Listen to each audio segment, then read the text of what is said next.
sure you guys see, you can see, we have this downfall of a kingdom, and there's a ray of hope that exists here in this Four of Chalices reversed.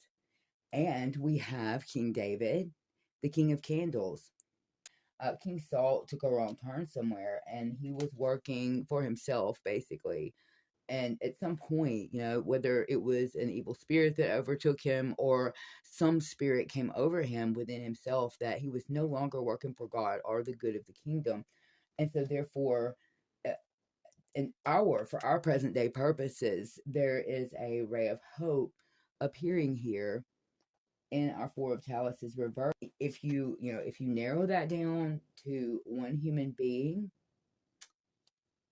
if you're in a company and you've got a King Saul that is like really just degrading the morals of the company, degrading the sort of the atmosphere in the place. And then if you look from a large, like a broad scale, it could be that might not be a company, that might be a bigger thing in our society, like governments, like countries and governments, and you can take that then and apply it very widely. Here we have the King of Wands, and that's really that's the King of Candles. That's the same card as your King of Candles here. He's went AWOL. There was a way they did things. There was a ritual. There were things that were always done. So there's a kingdom where things, they're not necessarily law, but this is the way we've always done it. This is the way we believe that we honor our Creator and our Maker, and this is the way we've always done it. Point Samuel did show up. He had just been delayed for a moment, and Saul was very impatient.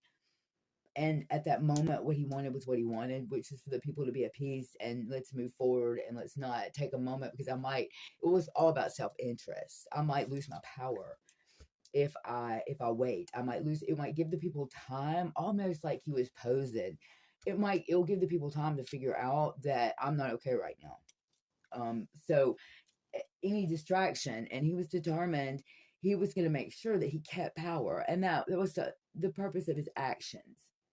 And so when the priest got there, when Samuel got there, who had appointed Saul, or who had done that for God, because God was the one who allowed it, who said it was okay, he told him that, the kingdom, the end of your kingdom is nah.